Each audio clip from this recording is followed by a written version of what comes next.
कसं आहे मित्रांनो, चाललो होतो आपण पोस्टिंगमध्ये आपली बाबा रिहॅबिलिटेशन सेंटरमध्ये. मग काय बाई पोचलो बाबा रिहॅबिलिटेशन सेंटरमध्ये आणि मग काय अंदर गेलो. अंदर म्हटलं तिकडे आपले भाऊ आले होते पहिलेच, पवन भाऊ निखिल भाऊ.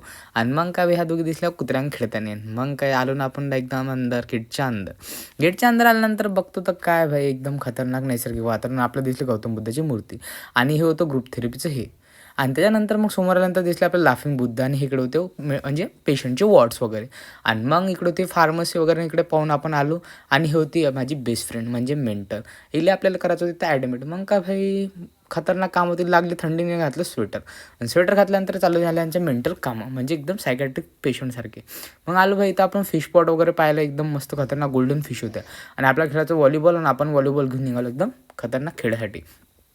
आलं मग बाई ग्राउंडच्या तेवढ्यात आणि मग चालू केला व्हॉलीबॉल खेळणं एकदम खतरनाकमध्ये. हातापुरं गेले सुजून आणि इकडे चालू निब्बानिब्बीचा काम. बाई एवढं खतरनाक की म्हटलं बाई अरे पोस्टिंग करा निब्बानिब्बीची कामं. आणि बाई हे करतो ते अभ्यास. म्हटलं भाई पागल झाली खतरनाकमध्ये. आणि हिचं पागलपण पण आम्हाला बी लागला अभ्यास सवय. मी पुरवलो अभ्यास. आणि मग का बाई सेशन वगैरे अटेंड करून मग लागले ते भूक. आणि पवन होऊन आणल्या मोठीला मारत जेवासाठी. मग काय बाई बसलो जेवण खाऊन करून एकदम खतरनाकमध्ये निघालो. मग आलो पबजी खेळायला. मग भाऊन मी पबजी खेळत होतो आणि हे खेळत होते बॅडमिंटन. मग असं करता करता हिची ॲक्टिंग पाहत होतो. आणि मग एक नंबर गाणं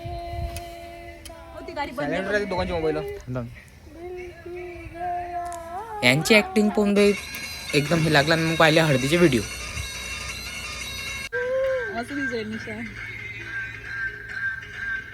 हळदीचे व्हिडिओ वगैरे पाहून झाला आमचा पोस्टिंगचा टाईम खतम आणि आम्ही निघालो घरी जाण्यासाठी. आणि मग का भाई एकदम खतरनाकमध्ये चलो अपलोड चलीचं बोर्ड पण निघालो घरच्याकडे. चला मित्रांनो भेटू नवीन ब्लॉगमध्ये. चॅनल लाईक करा, शेअर करा आणि सबस्क्राईब करा. आणि तुमच्या बेस्ट फ्रेंडला इथे नक्की व्हिजिट द्यायला बाबा रिहॅबिलिटेशन सेंटरमध्ये.